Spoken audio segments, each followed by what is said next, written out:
Welcome everyone to the Quad Damage Podcast. I'm one of your hosts, Robert. Today joined as usual by my co-host, Midnight Medium. And Deadforge. Here we go. Howdy. Celebrate the release of Wizordum today. We're joined by none other than the head of its publisher, Apogee Entertainment's legendary head, Scott Miller. Wizordom's developer, is it Primoz, did you say? It's Primoz, yeah. It's Primoz. Primoz. Hey, guys. How you doing? Hi. And a frequent guest of ours who happens to have also worked on the game, it's Under the Mayo. Design advisor. So without further ado, let's hand things over to Deadforge. All right. It's that cringy time, as he was talking about earlier. So, are you ready? Let's We are ready. get Born Yes. booming. Booming.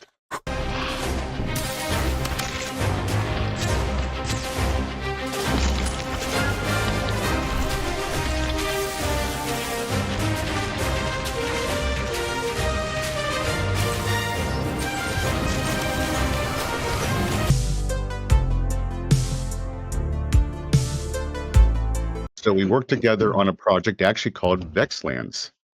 And I thought, okay, this is his next project, and we're going to work on this project. And we did actually begin on it, and there's a demo out there, and it's actually doing really well on wishlist and everything. But then he would post on his Twitter, this other little thing he was doing, and it kind of caught our attention, and he never really told us about it. But we saw that he was working on this game, Wizordum, and we were like, "What's going on, Primoz? Are you going to self-publish this? Is this like a little side project?" And the more we learned about it, the more intriguing it became. And so it was like, well, this is probably something Apogee should be involved with too. So we were so impressed by what he was doing that we decided to also team up with him on this project, and which also includes his brother, Primoz. And so now he's been working on both projects and kind of going back and forth. And now that we're on the stretch run with Wizordum, the team's been really focused on that. And so we're like a week away from the release of 1.0. But it's just a game that kind of just appeared on our radar kind of accidentally. And the more we saw it, the more impressed we were. So, we knew that he was a great, very super talented developer and would end up making a really cool project. And so we found a way to work together. Nice. Yeah. Some of the best Now projects. we'll give you his side of the story, which will probably be very different. But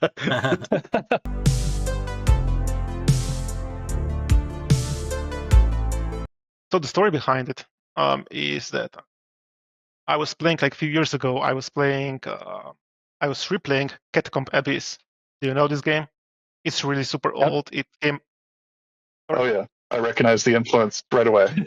Yeah, With right. the dead pet never hail model and everything. I was like, wait a minute, I've seen this before. Exactly. So, and this game is older than Wolfenstein, right? It came out before the Wolfenstein 3D. So, and I was replaying it because I saw that someone made a port for the game. So I was playing it, and the more I played it, the more fun I had with the game. It is true. It is really basic. It gets boring over time, but the fun concept for me was just running around the mazes, the halls, collecting treasures, and killing all kind of fantasy monsters. From ants to spiders to demons, and I was thinking that we don't get games like that anymore. Now more or less we have really fast-paced games. We have like we don't have casual casual first-person games, right? Yeah, like it's more of the adventure kind of thing. Yeah, exactly. Yeah. Yeah, we don't have that like 2D plane of movement, like no jumping, exploring mazes, sort of 90s run and gun sort of style. Exactly, and I'm not saying that is fun, but after playing Catacomb Abyss, I wanted to make a prototype in Unity, just 1-day prototype, just to see if I can get that gameplay done, and I did, and then I left the project for maybe a month. And after some time, I returned. I improved on that concept, and then I posted a short clip on the Twitter, of the gameplay I did. Yeah. And that post got like 1,000 likes, and I was like, wow, there was a market there for it. Yeah, right, exactly. It's like, I mean, people can't possibly like this, right? I mean, it's what's there to like, right? But then, and I just kept working on it, little by little. I wanted to make a small game out of it, nothing serious, just for fun. And one thing led into another. So from a one-day prototype, I'm like 2 days away from the release, and that prototype was just for fun, just for playing around in Unity. That's all. So it was somewhere in between, maybe, that I figured that I could make a commercial product out of it, something that players will like, hopefully, and pay money for it, right? Yeah. Well, you're certainly in contact with the right people. That's always good. That's the case. So yeah, I mean, it went through so many iterations, like I don't know how many. So the first title of the game was Abyssenstein, Catacomb Abyss meets Wolfenstein 3. So it was like in the middle of the production that it got the name Wizordum. Yeah, and like in the middle of the development, I was like, my brother and I were doing a lot of modding when we were kids, like for Duke Nukem 3D, for Doom, for Quake 1, Quake 2, you name it, right? Yeah. And Tomasz, he was really good at it, much better than I was. And when the Wizardum got more serious, like I asked him if he would be interested in making some levels for it, right? And he did one, and it was amazing. And he was on board, and then it was just uphill. I could focus on the game, and he was focusing on the level design, and it really picked up. It has brilliant level design. I was playing it at length earlier today, and literally some of it, there are so labyrinthine that it's been a while since I've played a game like that, because I'm so used to playing games like some of the Apogee games, Turbo Overkill, of course, is one. It's very much a movementy shooter sort of thing. It's a completely different ball game when you play a game that you're on one plane of existence and you need to navigate, because you have to think about where you've been and how you can get around to get. You can't just jump a fence or something like that. Exactly. But Scott, in terms of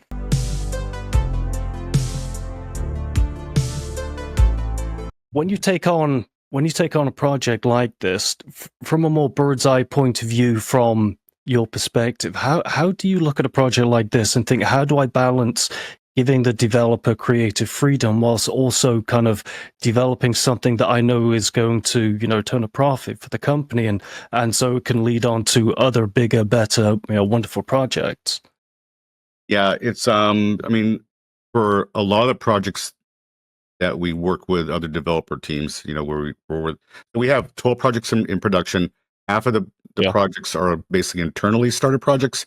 Half are projects that we're working with an external team, and we're acting as the publisher. So in the case when we're acting as the publisher, we kind of leave the team alone, because the reason we signed the team is because we saw that they had the talent to pull off the project.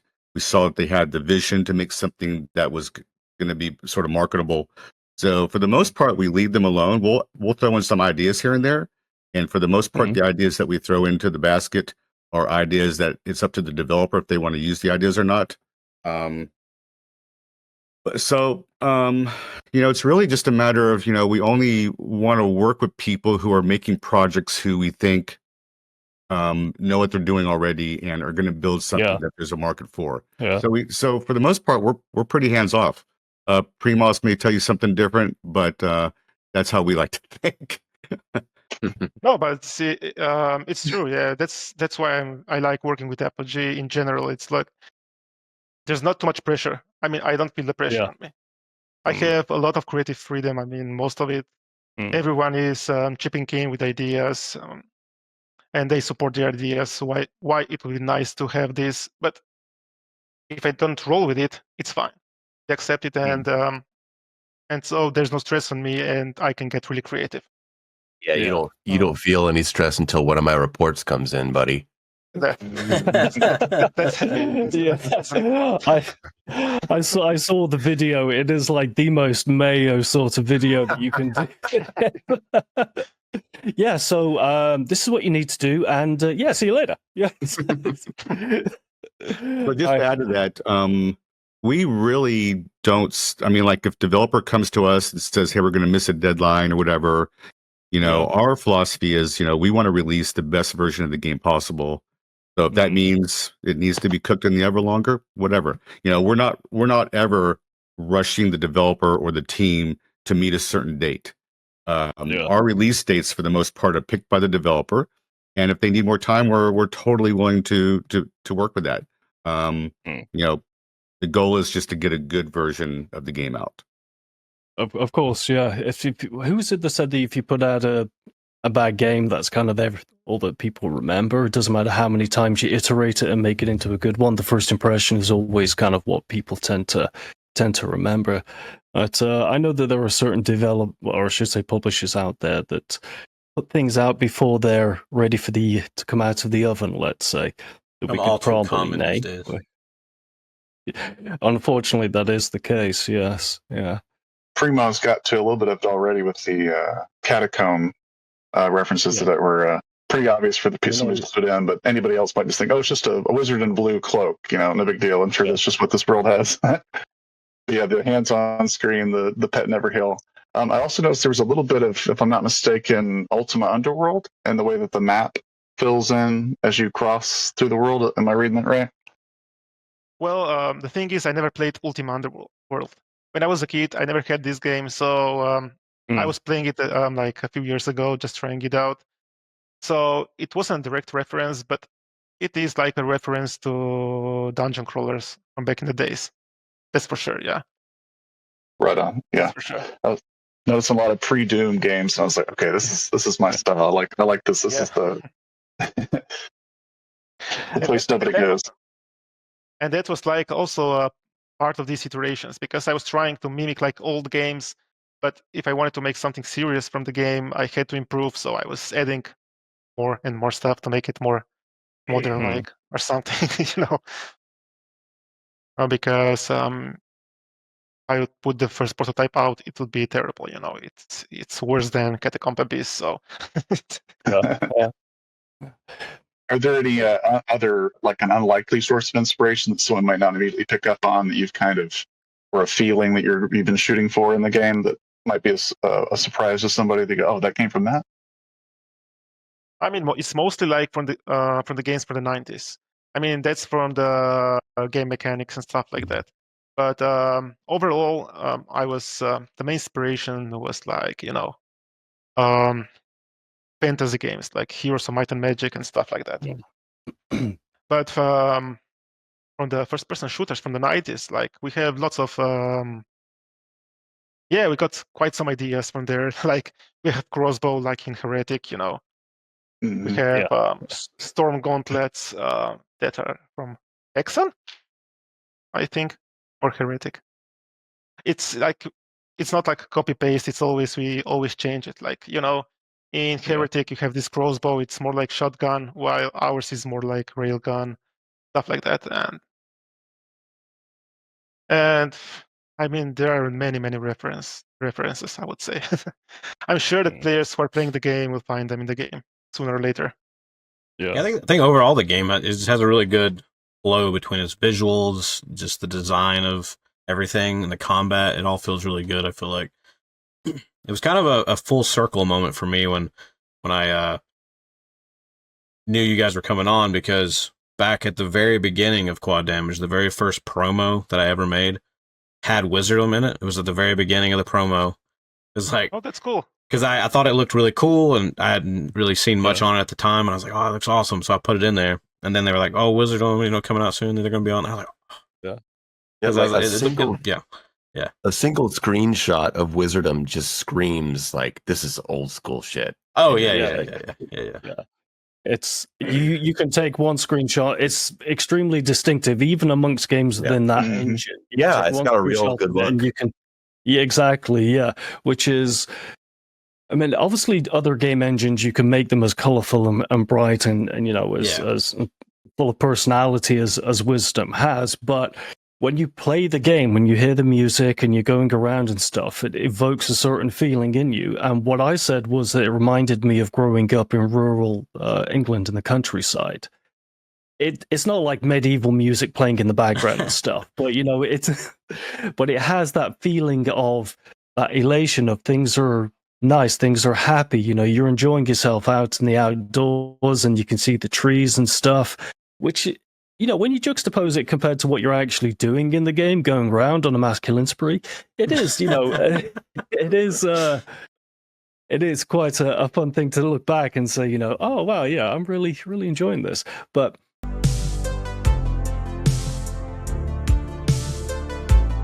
in terms of the game and making sure that its difficulty spike is catered, and Mayo, you can no doubt, plug in on this as well. How do you manage to adjust the game to cater for different skill levels, let's say, for example? Oh, well, so first of all, we have difficulty levels. That's a standard, right? But the core concept and idea behind the Wizordum was that this should be like a casual first-person shooter, right?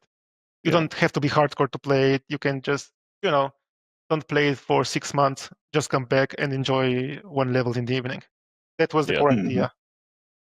And however, we also want to have challenge in the game for those who want it, right? So I would say this is not perfect yet. I hope it is for this release in the 2 days, but it's like on the hardest difficulty, we would like to.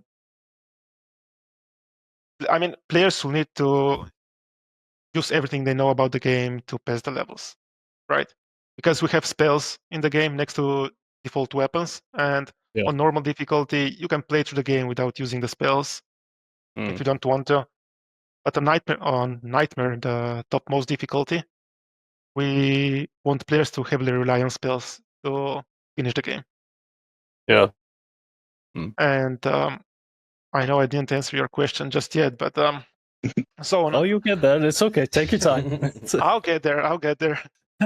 So on higher difficulties, there are more enemies and they hit harder. So if you're not using spells into your advantage, you'll most likely be squished in the corner and just you'll be done. So that's how we do it. It's not complex. It's not like a science, but it's we just put more enemies that hit harder, and we hope that players will rely on spells to get past them. When you add more enemies, then logically you're using more ammo just in overall, right? So that also changes the resource balance because we don't add more ammo into the game, right? So you have to use more spells. You're changing your weapons more. You're thinking more about using melee to preserve those resources. Thinking smart. There's several consequences that come from just adding more enemies. Changes several things about how the flow of the game is. That's exactly when we talk about difficulty. When you talk about spells, that was one of the first things that we really noticed. I don't want to talk too much on this. I want more of this to be Scott and Primoz's show here because I've been here several times. But when I come in, I was brought in on Wizordum almost 2 years ago, and we started looking at that thing of challenge of like, how do you want this game to be played on the highest difficulty? What do you want the challenge to be? What are the systems? And like Primoz says, he wants it to feel like you need to be using your spells to survive on the highest difficulty. Yeah. But the problem, and this is one of the major changes that I ended up bringing in, is that the spells were exclusively on the consumables. You would have to cycle through 7 or 8 different scrolls and then select it and then use the spell. But you guys have played it. The enemies will get in your face and you're dead by then. Of course, they swarm you. Yeah. You could not use the spells. And so my main thing was that I recommended a real-time spell system. And so we took several of those scrolls and made them dedicated character abilities that you find throughout the game. And that's what those little chargeable circles are on the side of the screen. Those are now real-time magic abilities that recharge through combat. So we've taken away from the load of the consumables so much that you still have them, but you still have these instant one button, boom, use this ability in the moment of combat. And it helps you stay alive, and it makes you use them more. Magic becomes more used in the loop, which is what we want. We want more magic happening. And just a lot of that sort of Primoz has made an old school style game that has faster gameplay than those old games. These enemies just get right on you and you're dead. And it had mechanics that were too old school to make that work.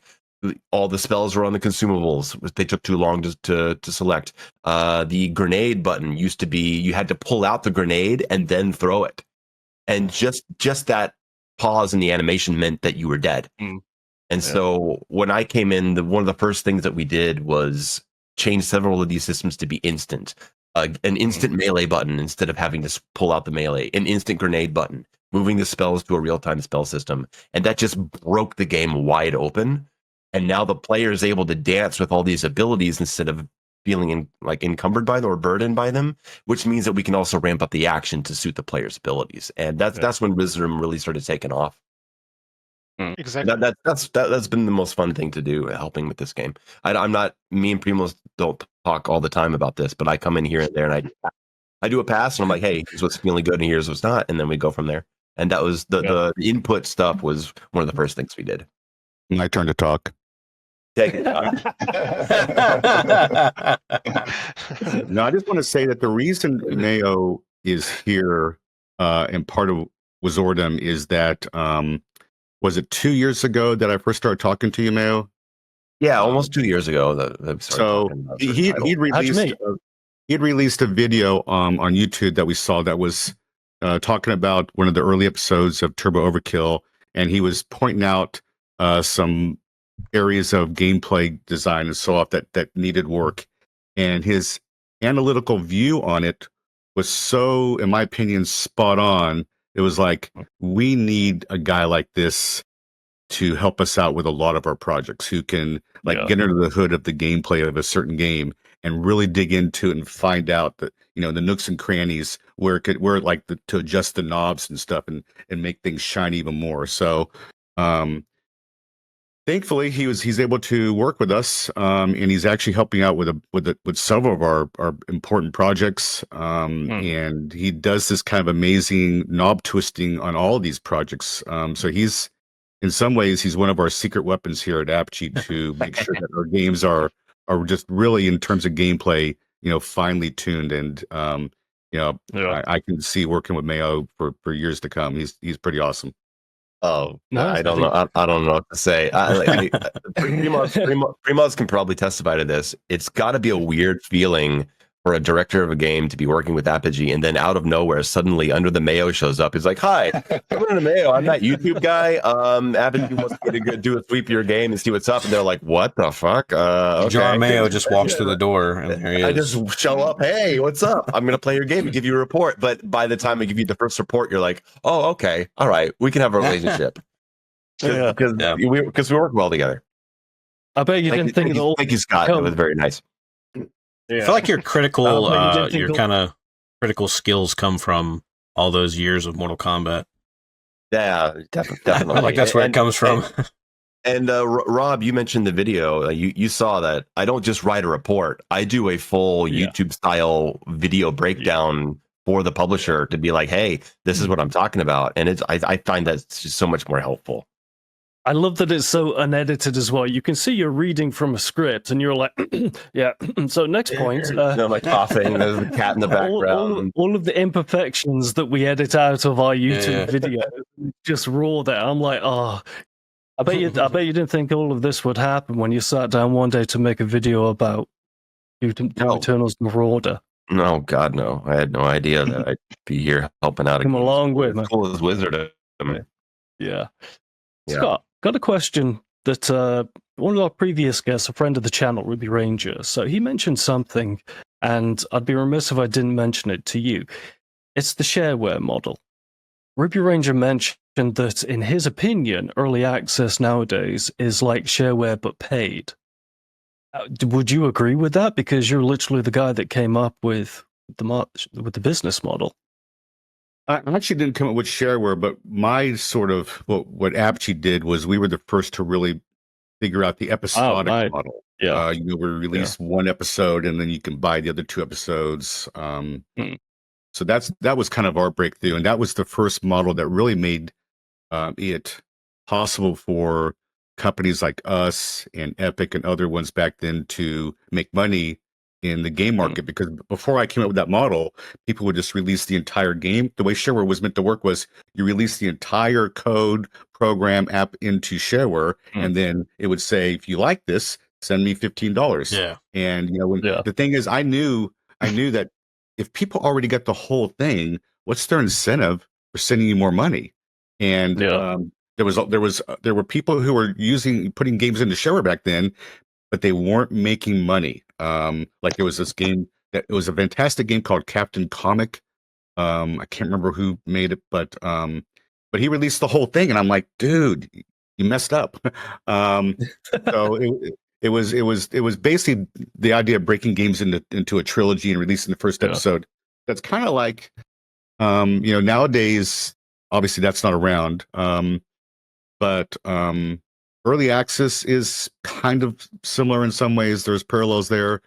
But nowadays, what we do is we just always release a demo of our game, early on, and just to get player reaction, see if players think we're also on the right track, like we might think we are. So there's really no exact parallel to what we were doing, but between demos and early access, you can kind of get close with both of those. That was the question. I get it. Yeah. Yeah, it is. Yeah. I'm actually Because glad early that access demos have come back. Like demos, just they were there and they were such a great thing, a tool to help developers know, like, if things need to be worked on, whatever. And then all of a sudden they were just gone. Nobody was doing demos anymore. Yeah. But we're slowly getting them back, and I feel like they're so important. Much like an early access. I think the demos are extremely the old demo yeah. discs. Yeah, you used to buy the magazine half the time just to get the demo disc. There's so much on there. Yeah, it's cool. But for developers like us or publishers like us, it's so valuable because you get feedback and you avoid getting the reviews, because demos can be problematic, and you don't want to get a bunch of bad reviews. But you release a demo, you're not getting any reviews, but you're getting good feedback, and then by the time you do come out with early access, you've had time to fine tune it and get it into a much better state. Yeah. Yeah, there's several games that I don't think I ever would have played if it wasn't for demos. Like Prey 2006 was one of those games, actually. I never would have played that if it wasn't for a demo. I just happened to see it one time on the Xbox 360 store, grabbed it, boom, and then I ended up playing Prey. So, Yeah. Well, the good thing about a demo is it's literally a vertical slice of the game, and that you can sit down, you can play it, and you can make it, you can see it, you can hear it, you can feel it, and you can make a decision about whether this is something you want to spend your money on.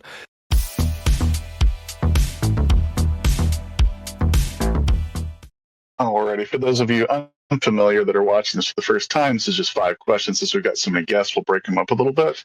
We used to have a time limit, but that always constrained the good answers, and so we'll see what happens. We'll fire 5 volleys and see what comes back. All right, Scott, I got you as the first question, and that question is: if each person had a warning label, what would yours say? Gosh, sometimes stubborn. God, a warning label. Beware, drinks too much coffee. I don't. Gosh. I can be a little stubborn with my ideas sometimes, trying to get them across to developers I work with. I That's the one that comes to mind immediately. I'm sure there's plenty of other warning labels. You're a man of Right. strong opinions as well. Yes. Yeah, I do have pretty strong opinions, but then again, I always try and make them logic and reason based. So if someone comes back to me and says, "Here's a good reason that opinion or idea is not good," then I'll back off. All right. Our second question, Primoz, this one's for you. Mm-hmm. If you had to change the language you speak, which one would you choose? Cool.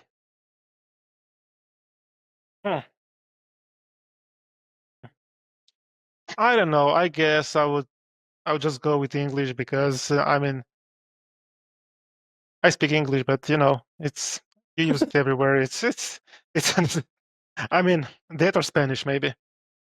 It's a good one. What coming from England, I can tell you that you speak better English than a lot of English speakers do. So it's it's true. People get very lazy with the language over here. Yeah. And coming from America, you speak doubly better than people over here. So you're even better over here. All right, Mayo. What? Directing this one towards you, good sir. What little thing do you do that you don't think many people notice? What little thing that I do that I think people don't notice? Yeah. Oh man. Little thing that I do that I think people don't notice. The only thing that comes to my mind is that I stutter and stammer a lot when I record. Sometimes I have to take, a single sentence 7 or 8 times when I'm reading a script for a video because I just don't like the way I said it, or I stumble over my words, or I detect a spit bubble or whatever. I end up kind of obsessively re-recording a line and to try to edit it together to get it right. But I'm always able to do it in a way that sounds natural in the videos. So I kind of disguise my stammering. That even when I'm reading something that is scripted, I still kind of struggle over my words occasionally. So I hide that. Well, you do it well. We'd never notice. Okay, I've got a question. Oh, This one I'll shoot at Deadforge. Oh goodness. If there was a zombie apocalypse, would you be a survivor? Would you be like in the last 5% who survive? That's tough. I would like to think that I would be. Yeah. I love zombie movies and video games, so I feel like I would have the knowledge, but you never know. You never know. Right. And this one's for media. Okay. If Musk came to you and said, "Here's a ticket to go to Mars," and you knew that the ship would make it there safely, would you do it? Notice he didn't say anything about coming back. Yeah, I feel like that's. I think I'd have to politely decline because I feel like there's a hidden. He wants me to be the first of the group to kind of set up shop and be like, "No, just stay out there. We'll come get you." And then he tries to get me to like it, and eventually, first colony, I have to stay out there forever. So, yeah, I really think that everyone who goes to Mars, it's a one-way ticket, and you've got 10 years at best to be alive there. Would you go, Scott? No. Okay. No. Hard no. I'm sure there are people out there who wouldn't go just because Elon funded it. That's true. Yeah. Right. Well, I mean, with Cybertrucks falling apart, then a spaceship to Mars. You ever just drove past a Cybertruck and just seen it's just so odd to even be within the vicinity of it at all. Fuck yeah. The car of the future was supposed to be the DeLorean, man. What happened? That was so That's much true. cooler. right. It's what 1985 thought the future looked like. I still think the future looks like that. That's fair, yeah. Yeah.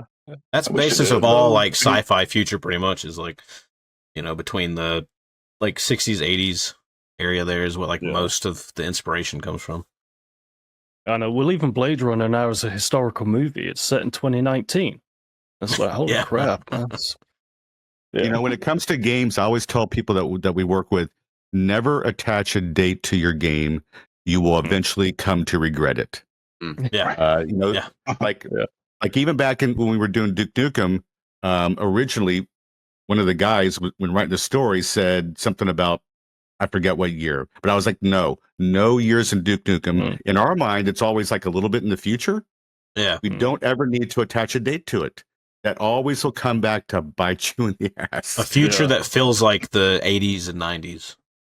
All right, Mr. Scott, would you ever buy back 3D Realms or the 3D Realms name and run both that and Apogee simultaneously? No, not at this point. I feel like I feel like Apogee, that brand has more flexibility. I feel like with 3D Realms, you're kind of, I mean, we created the brand originally because it was going to be our brand for doing 3D games. And I like the flexibility that Apogee has, where it's more of a broader sort of brand umbrella, where we can do 3D games, we can do retro games, we can do all this stuff, and it still works for us. So, and I just feel like the 3D Realms name has a little bit of baggage on it that I wouldn't want to have to mess with.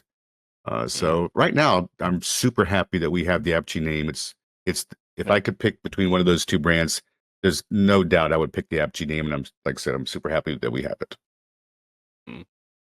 Nice. It's really cool to see Apogee on games releasing now. I think it's just really cool to see in general. It's kind of like new blood in that you know what you're getting if you get the Apogee name on it. So you kind of walk into and you're like, yeah, I know I can vibe with that particular publisher or not. And Dave, when he was on last, was it 2 weeks ago or something? Yeah. He was saying that even though they're famous for boomer shooters, they've started to expand on it. So they've become more like an Apogee, where they have a kind of a large library of titles covering particular genres and stuff. Yeah. So it is, good to have that flexibility. Yeah. For us, it's a general purpose name, and we just want to make sure that every game we release, it's like a quality standard. People can count on it being, a certain quality standard, quality of life features, just, solid gameplay, new mechanics, or, something new about the game that makes it stand out. And that's really kind of what we're focused on. Yeah. It's been really cool to, because I don't help you guys with every game. I help you with, a few games. But sometimes you'll ask me to check out a game, and I'm like, oh, I don't know I'm the right guy for this game at Apogee. But even if it's a game I see that I'm not right for, I can see the quality in that game. Like, all the games that are being put out by Apogee are quality titles. It's really cool. Well, sure. Total Chaos is getting a lot of mainstream coverage. That game. I like the GZ Doom version of it, but my God, this one looks amazing. So I can't wait to see that. Yeah, Sam and Primoz have something in common. They've always got multiple projects going at the same time. I don't know how they pull it off, but Sam is truly so talented as well. And they both and both Primoz and Sam, they both do their own artwork, models. They're just like, they're not just focused on one area like code or something. They're just like across the board, super solid developers who seem to be able to do it all. And Sam is cranking out Total Chaos almost in his spare time, while he's got a major unannounced project with us still going. Helped with that tremendously, and that's like his big project, really. Really, and bigger than Turbo Overkill. Total Chaos is his side project. It's not like the sequel to Turbo Overkill. This is kind of Scott. That's kind of the first time that anyone's really said that publicly. That Sam is working on a larger project, and that something's coming. And yeah, it certainly is. Primoz, do you think that GZ Doom will ever be seen as a on mainstream level as more than just an old engine used to make old-looking games? Personally speaking, I think lots of GZ Doom games have the same feel. Feel like Doom, at its base. But you can of course go away from it. Silico is a good example because the guys did like an amazing job. It doesn't feel crazy. It doesn't feel like GZ Doom at all. But I guess it's a lot of work to move away the standard GZ Doom is. So I was going to say, like Age of Hell or something, that's in GZ Doom, and that doesn't, in my opinion, doesn't feel like anything else GZ Doom. It actually, Age of Hell felt a lot like a build engine game, and I originally thought it was in build engine when we talked to him in the past. and I was really surprised when it was in GZ Doom because it just didn't feel that way to me. Yeah, I mean, if you put work in your games, even with, I mean, even when using GZ Doom, you can make like something special with it. Yeah, For sure, yeah. Well, the original Total Chaos, wasn't it? That was in GC Doom, and you would never ever guess that it was because Right. it literally looks almost. When you compare it, of course, to the remake, you can see that it's not. But I think a lot of the problems that GC Doom faces I believe it's licensing problems, not licensing problems per se, but getting on console, let's say. Yeah, Because that's what the majority of kind of like.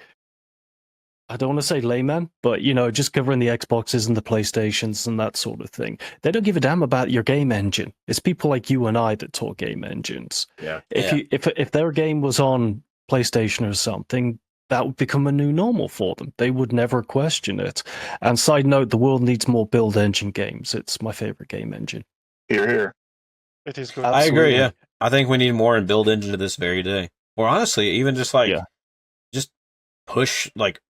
Take that build engine style tech and just put it in something else as well, because it's just like I think it's just the combination of that everything's so interactable. It was something very different at the time, and even today there's very few games that are that interactable that are not like immersive sims, pretty much, or an RPG. Are typically, but it was just very interactable. That's something I absolutely love about like Duke Nukem. It's just almost everything, even things you wouldn't think that you could interact with, you can interact with them. And that was just really cool for me.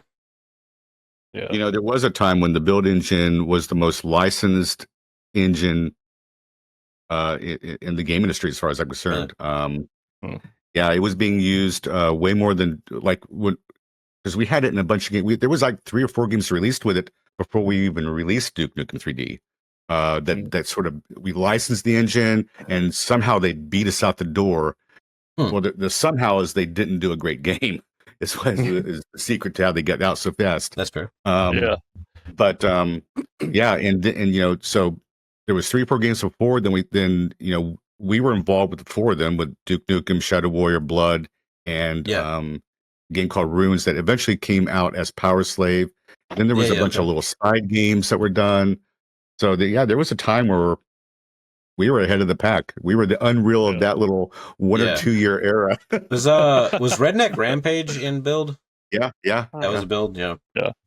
What's your favorite build engine? I know you're probably going to say Duke Nukem, but I'm like looking past that. You said you were involved in so many of them. Do you have like a second favorite?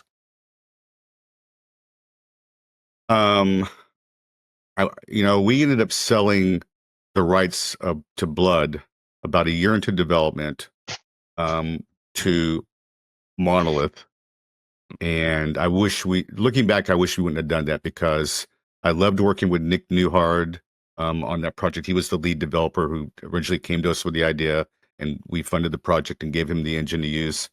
And he's back at Apogee now, actually. Yeah, we just made a deal with him a couple of weeks ago to where he's going to help consult him on an unannounced horror game that we're doing. But if I were, looking back, I wish that we would have kept the rights to that game and stuck with it, and because I would pick that as number 2.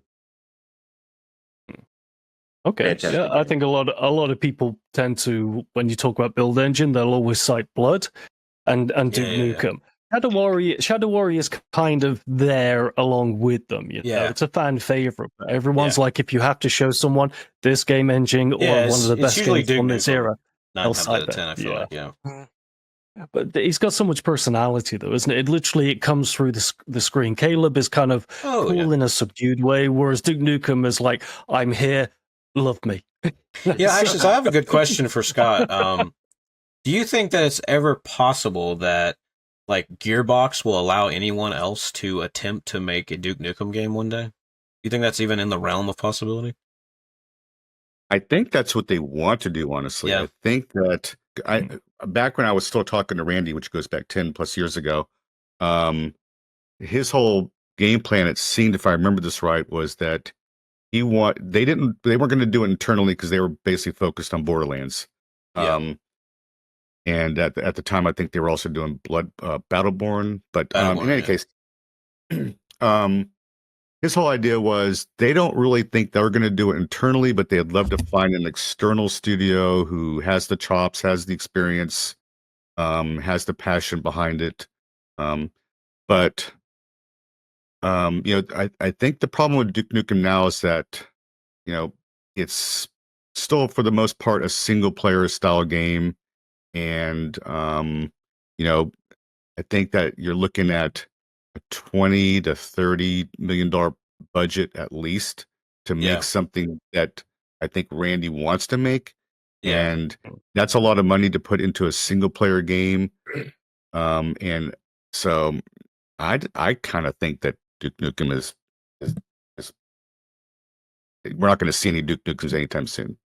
Yeah, Mhm. I think that's the sad reality of it. But I still would love to see one though. Like, it'd be great. But I think it would be, especially for Gearbox, it'd be kind of a hard sell for 2K, because I think they're pretty heavily. I don't know, actually. I feel like they might own Gearbox, or I don't know. There's a whole thing with that, but since 2K is very heavily involved with them, yeah. Maybe they'll do a multiplayer game or something with Shelley Harrison, and then there's John Blade or something was in Phantom Fury as well. There's some sort of shared universe that I'm sure they can tap into, and we can all complain about how everything is multiplayer nowadays instead of single player. the hoping, but so you help a lot with the development of games, Mayo. But when are you making yours? I have an idea. I've actually pitched it to Scott. I don't know. I have a concept of a horror game. I would love to make a horror game, but I'm not a game creator. I'm not a director. I don't know how to program. I have some ideas for some things I think might be fun. I don't know how much further it goes than that, but I don't think a game created by Under the Mayo is a title you'll be seeing anytime soon. Right. Okay, then. So maybe I'll get a credit for maybe I'll get a Mayo credit games. for like the game concept or something like that. But like me being like me being a director, I don't see it happening.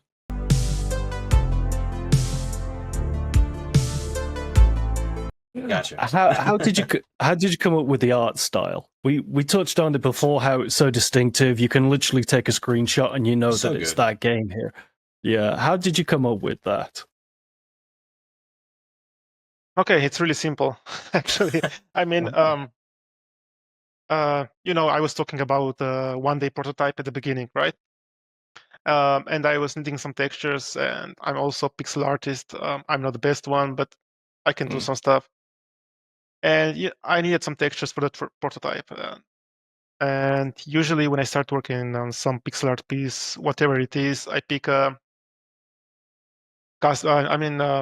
predefined color palette, right? So I just there's this site with pixel art color palettes. I just picked one and I just started drawing textures, and that's it. So what makes the visual style special is that I'm only using like 32 colors for the game. So it's for all the textures, for all the sprites, for the weapon sprites. Of course, we have you have the diminished lighting and stuff like that. This is not part of the colors I'm talking about, but for the sprites and textures, I'm using 32 colors palette, and that's it. And I think because of it, the game has such visual style, right? It's a distinct palette. Yeah. It's quintessentially of the era that we remember growing up. Those of us of my age, I mean, in terms of like the 90s and stuff, when we were playing Nintendo and Super Nintendo and they didn't have many colors compared to modern games here, it harks back to that particular era, and you can feel it when you're playing it as well. You feel like you're playing a game back when you were, I was born in 1980, so I was a teenager when these games came out, on Nintendo and stuff, and it literally feels like the same sort of feeling that you get. I think you've managed to not only create something that looks of the era, but something that feels of the era as well. And that's coming from that's coming from someone that lived through the era. I'm not like a Gen Z, that's playing a boomer shooter, imagining a game before I was born. I'm talking from personal experience. Yeah. Right. Feels very personal when you said that. I don't really know why. No, but I feel the same way as someone who didn't grow up with those kind of games. But I did play a lot of Super Nintendo and a lot of older games when I was growing up as well. And just something about that, like, I think when we talked to Raph, it was kind of a similar thing where like very simple things oftentimes make something better because it's not overcomplicated, whether it be using 32 colors or, you know, you got a small team or whatever it is. It just seems like the more simple, you know, very concentrated ideas just really make it pop more, you know, make it more appealing. And I think that really works in this case. It does. It's like playing console games from the era. So, Primoz, as you were saying? Yeah, and like I said, it was not really intentional. It was just I needed some colors for the placeholder textures, and it turned out well, so I rolled with it. And but yeah, would you ever bring it? Sorry? I was going to say, would you ever bring it to console or even VR? Imagine Wizordum in VR. Oh, yes. Yes, some people are asking about it. Wizordum will come to consoles, right, Scott? Yeah. You just made me think about it in VR, and I'm already intrigued. Yeah, I mean, VR has its own challenges. We'll see. Let's get the game out first, okay? That's a good idea. Yeah. But yeah, like you were saying before about the limitations, and it's not just the colors, right? I also enforced limitations on the level design myself. You know, the limited amount of layers, the colors, the shapes of the blocks. Right. All that kinds of limitations were forcing us to be creative. Yeah. I think that also contributes a lot to the visual style and what we have. Yeah. I think oftentimes, you know, just limitations breed creativity. Some of the best video games ever created were made in times where so much less was, you know, available to you than is today. And a lot of those games have a much more lasting impact and charm and just overall look and feel than a lot of things we get nowadays. Yeah, I think limitations are not always a bad thing. Can make a lot of really, really cool stuff. Yeah, so the problem was that because you have the powerful tools to break those limitations and just go beyond them whenever you need it, right? And the real challenge was where's the limit? Where should we stop, right? Right. When should we push and where should we stop?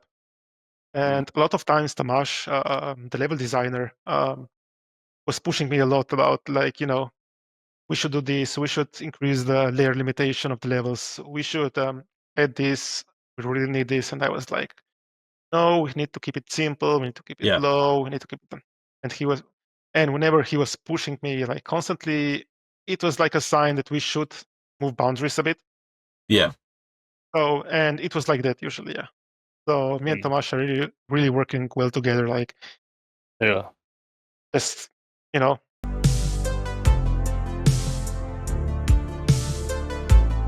What is it you're most proud about? When you look at the game as a whole, you're like, that particular aspect of it, you're really proud of.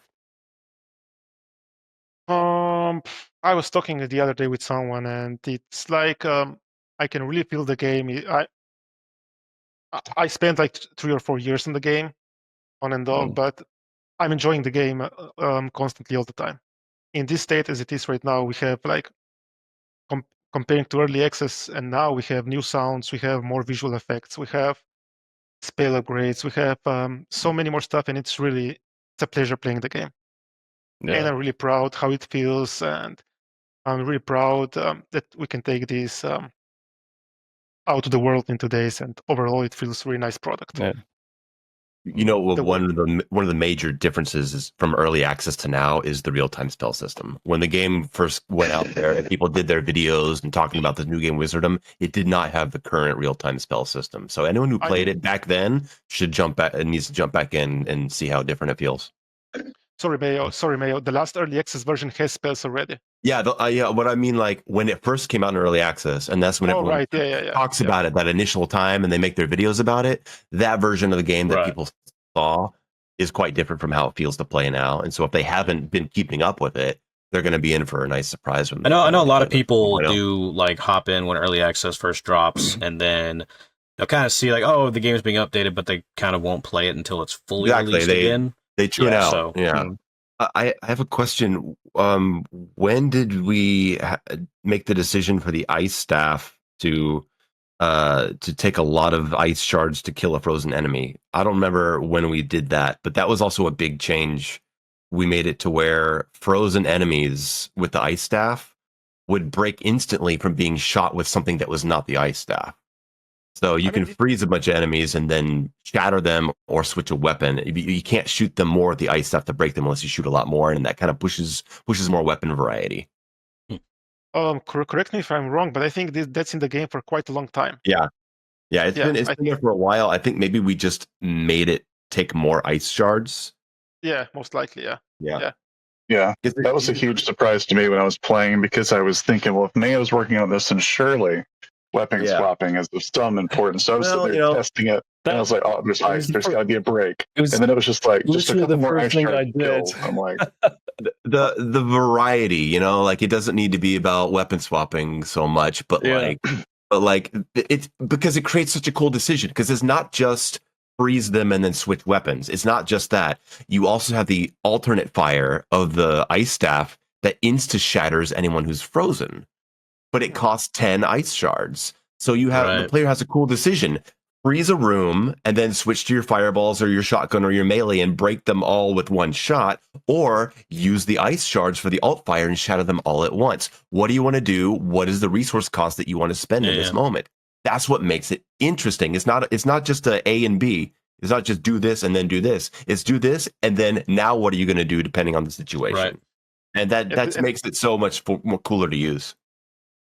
And there's even more. I mean, you have spells now, so you can freeze enemies and push them into the walls. Yeah. They will shatter.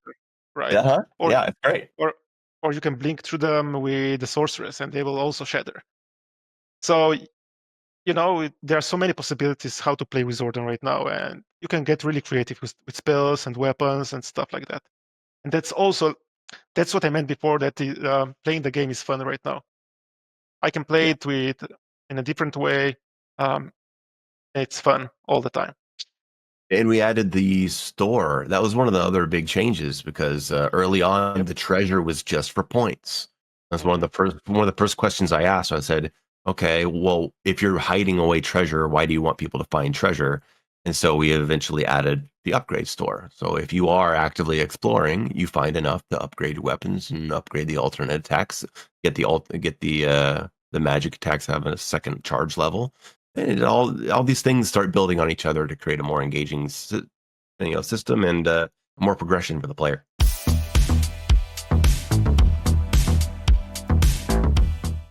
So from 8-Bit Vic, it's a simple one, but how is Wizardum so badass? That's all. That's a good one. Oh, good. Bit rhetorical. What is this question for? Scott. Scott. Do you want me to answer that? Well, a lot of these questions are very Scott heavy, so I would say, if Primoz, Scott should answer that. I guess because of the talent I have with me on the game. I mean, Mayo is chipping in with his spells and weapon upgrades and all that. I have too much work on the levels, and that's why. Nice. Well, fair enough. Vic, there's your answer. Good gameplay. It's fun gameplay. I mean, shit. Even the gameplay is great, but just visually, it's just cool. So, I mean, you got that down pat. From Unabridged Gamer via Discord, what would you say was the most important lesson you've learned over all 3 years working in the industry? Or all these years working in the industry, not 3. I read that wrong. I would say pick your projects well, because you might get stuck on one for years and it can drain you, and if it's not fun, you'll get older much faster. So you don't want it to feel like work too much. Yeah, it's fair. Yeah, I mean, that's it. And I'm working on 2 projects right now, Vexlands and Wizordum, and I love both. So I love Mondays, I hate Fridays. So I'm living a good That's life. Uh, All right. So from Melancholy Geek via Discord to Scott, what is an idea you've seen in another game that you didn't work on that you wished you'd had? You should have sent this to me ahead of time. Then I could have thought about it. Scott, you told me in the chat I don't need to see any questions in advance. What are you talking about? Yeah, no, don't excite me. Specifically said that to me. Here's the thing: is that I know this has happened a million times. Where I'm like, "Oh, that's a damn cool idea. I wish I would have thought of that, or wish we would have done that in our game." Well, I mean, okay. Well, probably the biggest one that haunts us is Prey with not having a portal gun in the game, because a year after we released Prey in 2006, which had all this really cool portal technology, the game Portal comes out and has a portal gun. But the sad thing is, we actually, in our very first around 97, 98 versions of Prey that we were doing internally, we had a portal gun. And for some reason, we just forgot about it when we revived Prey with Human Head around 2002 or 2003, and they took over the project and did it in the Doom 3 engine. We just kind of forgot that, geez, we had this portal gun and it was a great idea, when we had the idea like 4 or 5 years ago, and it just didn't end up, we didn't put it in the game. And then, Portal comes out and it's like, oh, it was such a head slapper because we should have done that first. We had the idea in the late 90s. We had the perfect game for it. Why didn't we do it? So seeing Portals done in the game Portal was such a like, damn it. They sort of, they beat us to the punch. They deserve the prize. Yeah, it's fair. Yeah, I mean, I've always felt that Portal kind of overshadowed that element of Prey in a lot of ways. Less people, I guess, know about, I don't know, Prey these days at least, and more so Portal for having portals. And I always go out of my way to be like, hold on, Prey had it first. But yeah, we had portals first, but they had the not portal the gun. Yeah, that's such a big thing that we left out. All right, so from Mothership Loudspeakers via Discord, what criteria did you follow throughout the years to archive all the bits from your past works? I assume this is for Scott. Yes, Scott, you like posting, even on LinkedIn. Like, I've commented on some of your LinkedIn stuff as well. There's a lot of historical stuff there from your titles in the past. How on earth do you still have that stuff? You must have an archival system where you have them on hand. I was just good at keeping files back in the day, and I was a collector of everything we did, so I stored it away. I think the key is, I've thought to myself, why aren't other companies doing what I'm doing, which is really digging back into the 90s and so on, and just posting all this cool stuff that we were involved with back then. And the problem is that, like, why isn't id doing this? Well, the fact is, id's founders aren't within it anymore. And that's true of a lot of companies that, were around in the 90s, but are not around now. Or they are around now maybe, but their founders aren't around. So I was, what companies could do this? I guess Blizzard could do it. Tim Sweeney with Epic could definitely do it. For sure. But he's off battling Apple and Google. And ignoring Unreal. There's just not that many companies that are in a position where their founders are still around and they can do what I'm doing. Is the thing. John Romero does this on his own to a small extent. I've seen him do it. Yep. That's what I was thinking of the whole time. Yeah. But, basically, the thing is, though, is with John Romero, he's got a lot of stuff that he kept, but when the company was sold to Activision and he wasn't around for that, or maybe he was, I forget what the timeline was, but, the company was engulfed by, actually was were they bought by? It was bought by Bethesda Yeah. or ZeniMax. Yeah, ZeniMax, Anyway, Bethesda, yep. ZeniMax owns Bethesda, yeah. So right. Yeah, So when that happens, a lot of the company's history is in those file cabinets that get moved on to the corporate mothership. yeah, And so John Romero and John Carmack and the original founders, they kind of lose touch and they no longer have access to that anymore. But since, I was around from the beginning with Apogee, 1990, I've still got all that stuff. yeah. I think John Romero's one of the few that do it.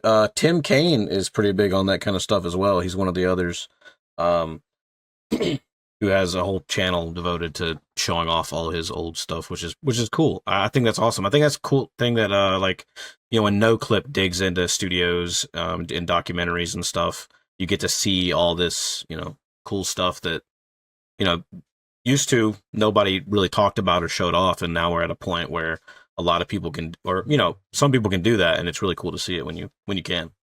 Also, not only do I wish more people were doing it, but the crazy thing is back when in the 90s were happening, when we're a height of all this stuff that, when you're in the middle of it, you don't ever think that this stuff's going to be cool one day, or something like Twitter's going to come along one day that you can now start hosting it. You don't think about that at all. You're living in the moment and just trying to get the next game out the door. And so it's kind of a miracle that I was such a pack rat when it comes to just storing everything. Like every single magazine that came out, I would cut out anything to do with our games. Just everything. I just for some reason just save things, not really knowing that one day it would be cool to kind of look through and it become almost museum worthy. No one is thinking that way back in the day, and even studios now should be storing stuff, because in 20 or 30 years they'll be in the same boat where now it's become like this nostalgic item. It's cool. It's historic. And so everyone should be saving their stuff is what it comes down to. Yeah. And it's a 30-year cycle, isn't it? Yeah. And you mentioned Blizzard. I'd love to see like what Blizzard has just like hiding in the corner. You know what I mean? Like they just got a shelf somewhere with a bunch of just super cool stuff on it that nobody's ever going to see. Right. Or Nintendo, for instance. I don't know why they don't have a dedicated Twitter, or at least on their Twitter, once a day. It's easy. Just post something from their past. That way you're kind of reminding people about your legacy while also you're talking about what you're currently doing. Okay, we got one from Mugu, who's working on the game Alt, if you've heard of that. And this one's for Scott. He's asking, which of the new indie shooters do you wish you would have published? Besides Ultra Kill? Right. Kind of hard to top that one, isn't it? Well, it's the big money maker. How could you not? Gosh, I mean, what Dave Oshry is doing is just incredible. He's got the Midas touch with every project he's involved with. It seems like I remember seeing Dusk at QuakeCon, which is here in Dallas, before it came out. He had a little booth there. He was showing off this game, and I'm looking at it and I'm thinking, wow, this looks like it's from the 90s. This ain't gonna sell. But he clearly knew what he was doing, because obviously the game did extremely well. And I've played it, I've finished it, and the thing about Dusk is it's just a great game with whatever style of graphics you want to paint it in. It's just a great game. And the fact that it's retro doesn't take anything away from what it is. It probably even adds to it, because it gives it that different vibe. But everything about that game is just so well designed. I'm constantly referring to that game to our designers, about like one of the things I love about Dusk is its audio design. You hear this creature before you even see it, and it just... I was going to say that, yes. It gives you a sense of dread, and I'm like, why don't more games do stuff like that? Because it really adds to the experience. There's a lot to learn from Dusk. So it's just such a well-designed game, and then, Dave Oshry is just got it going. So impressed by what he does. He's been in it in a while. Of course, him and you go back, of course, with was it Rise of the Triad back in 2013? I wasn't So he's involved with that at all. That wasn't. Yeah. That was not me at all. That was back when Terry Nagy. I had licensed the Apogee name to him and his partner Dan, and they worked out this deal with Dave. And the guys in Denmark, forgot their name. But anyway, so yeah, I was not in that loop whatsoever. But it was during that conversation that he was like, "Oh, Scott Miller, you should have Scott Miller on as well." So I was like, you know what? Why didn't we try and get Scott Miller on the show as well? But he's a master marketer. He really is. And Dusk, and I would say the 1-2 combo of Dusk and a Medieval essentially helped create this subgenre of FPS games that is the reason why we're all sat here right now talking. It created this thing called Boomer Shooter, and one day we started a podcast around it. So we are, just as he's indebted to you for what you created before him, we're indebted to him for what he's created. No doubt. Allowed us to do it. I consider Dave sort of the guy who really, him along with the author of Dust, they sort of reignited this whole category of retro shooter. If you go back to Rot 2013, that was not really meant to be a retro game. I don't really consider that the birth of it. It's to me, it's very clearly Dusk is the line in the sand where boom, here we are with the retro shooter. But yeah. Yeah, I very vividly remember when Dusk came out, because I bought it when it first. I had a laptop that I couldn't even run the game on it, which is wild. Really crappy laptop, and I bought it and I just checked it out each time an episode dropped, and I was following the whole thing. Then I remember sometime after that, I can't really remember when it really kicked off, but we started getting so many games that were old school inspired, and all of a sudden one day it's like Boomer Shooter was a name being thrown around, and I'm like, what is this? And then eventually Steam's like, it's an official tag, and I'm like, what? So this is recognized as a legitimate genre, subgenre now. Yeah. And it just kept going, it kept going, it kept going. Now we're getting Boomer Shooter after Boomer Shooter every other day, and just all of them look great. It's kind of crazy at this point. It's like it's like the 90s all over again. You know what I mean? It's wild. I think it was kind of around 2021, maybe around, Dusk had been out for a few years, and then Turbo Overkill's demo drops in March of 2021. Deadlink starts coming out. Our movement shooters start rising and expand the Boomer Shooter world, and then it just no one can stop talking about it after that. Well, I think Turbo Overkill is, obviously it's on console now, so the console players can enjoy it. I think it's one of the top tier ones that has come out in the last few years. If you have to make a top 10 list, that is near the top, of that list on there. But a major sin of mine is I've yet to play Turbo Overkill. But I thought about grabbing it on console, so it's possible. Get on it. Get on. Yeah, I have plans of doing that. I wanted to play it so much that when it came out on PC, I hadn't even learned how to use a mouse and keyboard yet. So I binded it to a controller to try and play it, and I couldn't hit a single thing because I didn't know what the hell I was doing with this whole mapping thing. So I specifically learned how to play with mouse and keyboard so I could play games like Turbo Overkill because I was so bad. I mean, it's a very it couldn't be more up my alley as a video game if it tried. So I really couldn't tell you why I don't own it already or haven't already beat it. It's kind of wild actually now that I think about it. Every time I think about it, I'm like, why do I not own this again? I don't know. I should say on console, for the players on Turbo and console, there's an update coming that will add some more controller presets that'll help with the button bindings. So I don't know when that's coming out, but it's in the oven right now. So they can play it properly and not have to hack it like I did. If Primoz, if you weren't working in video games, what industry or medium would you want to be involved in?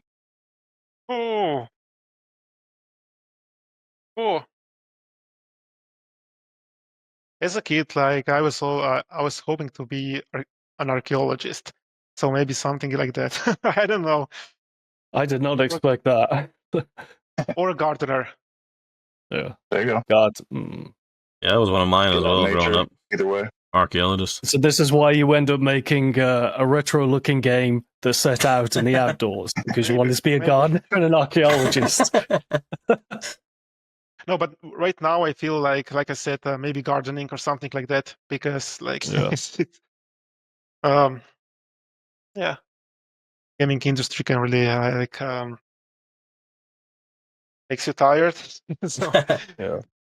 Well, you said earlier, it's years of your life. It's not like you can just join for 6 months and then disappear. If you're the one that's the Exactly. driving force behind its vision, that thing is your baby. You're raising it for 3-4 years or something. You know, everything. It's your heart and soul. That's absolutely understand your point of view. Yeah. I don't really know. I guess this is just broad for whoever. How do you feel about the wave of retro remasters that are slightly adjusting things, like the Thing remaster, fully realizing the randomized infected system that the original developers couldn't do? So I'm improving on things that limitations didn't allow for in the past in the same thing now. this is for me. Yeah, you or Take Scott it. or whoever. Yeah. It's open to anyone who has an opinion. Go ahead, Primoz. Okay. I mean, for remasters, I'm fine with that as long as it stays in the same spirit. Like, it doesn't change the game too much. I mean, it really depends on the remaster, right? Right. If it makes like a whole new game, it's like reimagining, not remaster, right? Yeah. Yeah. So how do you feel about, like, specifically when they do a remaster and it is faithful, but they improve upon the original vision of something that the developers couldn't originally bring to fruition fully? How do you feel about that? Like improving those things and making them an actual thing, I guess, other than, making the idea reality. I mean, it really depends what the thing is, right? Right. That's what I think. It's like, if it's a huge system that changes the game dramatically, then I'm against it, because it's not the same game anymore, right? That's true. Yeah. But if it's something that was there but wasn't like working perfectly, and now they can do it perfectly, I mean, why not, right? Right.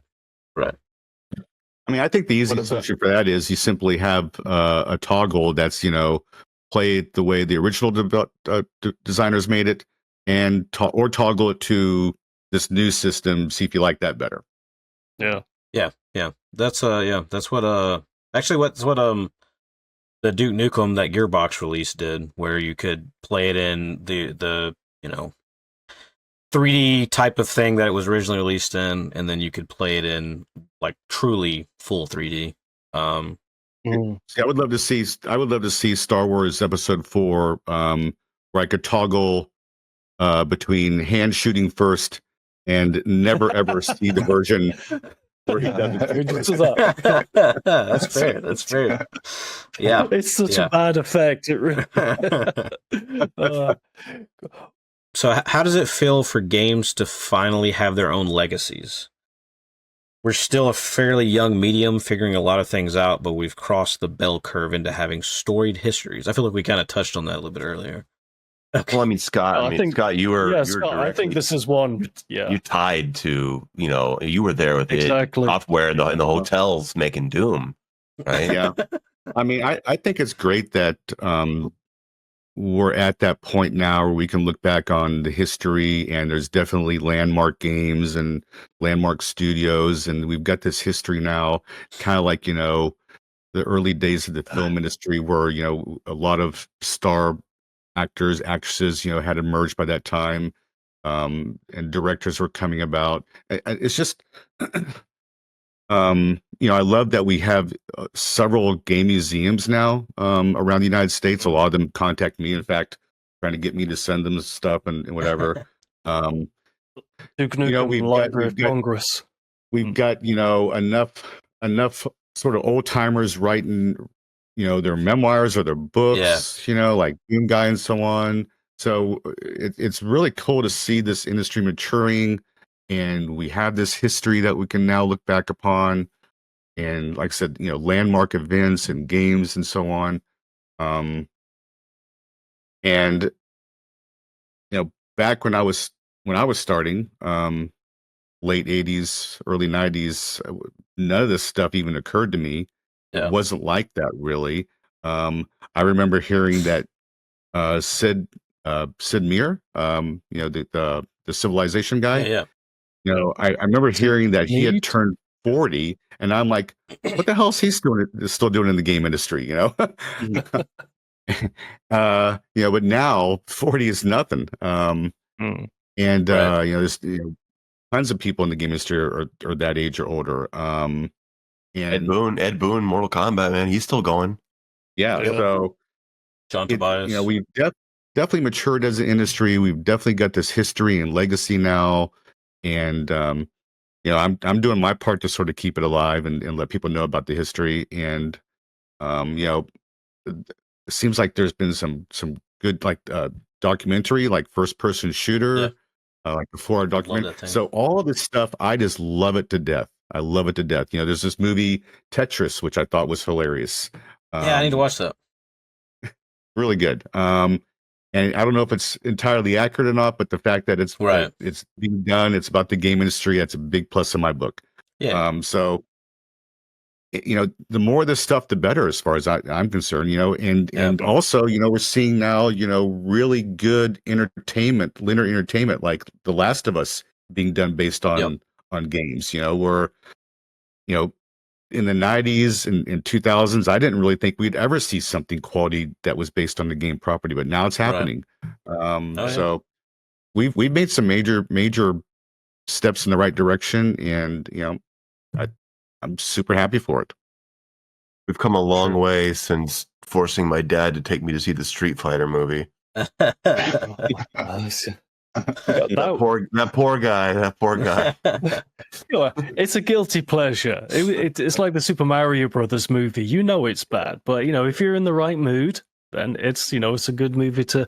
Don't watch any Doom movies though. I still think the Mortal Kombat movie, like the original Mortal Kombat movie, is actually still one of the best ones. A hidden gem. Like it's just prefer it to the reboot. That was like the exception that proved the rule back then, and even today, in the last year, we've had a clunker or two. I won't say any names. Borderlands. I won't say any names. But now it's not like guaranteed to be a clunker. Even like the Sonic ones have turned out to be pretty good. Mario. There's good ones coming out now, which was so rare back in the day. Now it's like, another good movie based on a video game. It's not like we need that Duke Nukem movie too. After John Cena did Peacemaker, I think that he would make a great Duke Nukem, oddly enough. I think he's just at that right point right now, and after seeing Peacemaker, 100% he could pull off Duke Nukem. Easy. He's got the look and he has the personality where he can play it straight whilst it's still being funny, because that's literally what the guy does. Yeah. For sure. Duke never cracks a joke. That's key. He never tries to be funny. Yeah.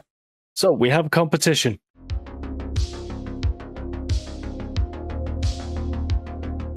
All right, folks, we've got 4 Steam codes. Well, if I do 2 hands, it's 8. We have 4 Steam codes to give away. And it's a 2-parter to get access to these Steam codes. Retweet the announcement on Twitter, and then post a YouTube comment with what your favorite Apogee game is. I know it's twice the work as normal, but you're getting a really good game for your trouble, so I think it'll be worth it. So retweet and leave a YouTube comment with your favorite Apogee game. Enter to win. Good luck. Did you want to show off any more stuff that you got lying around? You were talking about that earlier. Yeah, I did bring a few boxes here. Most of my collection's packed up because I'm in the process of moving now. But this is like an original Max Payne box from the day. Ooh, look at the handsome man. I've got this. I miss stuff like box. That. Wow. Oh my god, it's such amazing condition. Got one of these. This is the Atomic Edition. Oh wow! And that's nice. Yeah, we did it this way with the shiny sort of because we're trying to make it look like it's got this radioactive glow to it. Mm-hmm. Yeah, that's amazing. But this was pretty expensive to pull out there. And then I've got this flat version here of one of the original boxes. Wow. What a cover. We did some sort of shiny metal thing, I think, here. We've got embossed stuff going up here and made that shiny. We put a shiny layer over each one of the screenshots. So we put a lot of thought in these boxes back in the day. You ever thought about sticking it on eBay or something? There's got to be collectors out there that will pay serious money to you for this stuff. Possibly, but we don't sell anything like this. It's too valuable to sell. Yeah.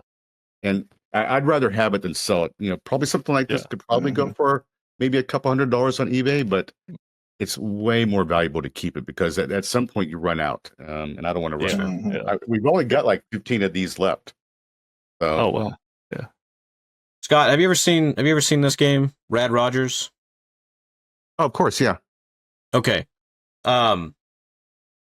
Yeah, I thought about it because I thought Apogee was involved in this for some reason because it was very old Duke. That was 3D Realms. That was 3D okay. Realms. It was 3D Realms that was involved with that. Okay, because they're not even on the box for some reason. But. Yeah, well. Yeah, that's a tricky one. So the 3D Realms label was sold to this investor in Denmark back in 2014, and his partner, a guy named Fred, they worked together, and it was Fred's little company back then, I think, called Interceptor, that I think made that. And then Fred later went on to become the CEO of the Danish 3D Realms, and now he's just. But Saber kind of, I think, took that away, and now he's just the CEO of Slipgate. But they've got a hit game that just came out called Tempest Rising. So yeah, I think they're doing pretty good right now. Everyone says it's great. I think that one was I guess it was released. I think it was the physical version or something was THQ Nordic, and it says Slipgate on it as well. Okay, but I think when you load it up, it has 3D Realms. But yeah, that company has changed names several times. Yeah. They were, I think, Lions Entertainment or something also at one point. Interceptor and then Slipgate. Yeah. So also, would you ever want to make a game like that again, like a old Duke kind of game, I guess, like the side scroller 2D kind of games? We do have a side scroller coming out called Lucid that's done really well when we've taken it to PAX and so on. So we do have a game coming out like that. Yeah. That's got some unique angles going on. Yeah. It's not something that we would start on our own, but if someone came to us with a really cool idea that we thought could really stand out, then we'd be interested. But I mean, it's not a game that interests me that much anymore. A game like Rad Rogers or these kind of old school platformer games. Yeah. There's plenty of them already out there. I think the market's already pretty well served. I'm not sure what we could bring to the table that would make it any better. Gotcha. Yeah.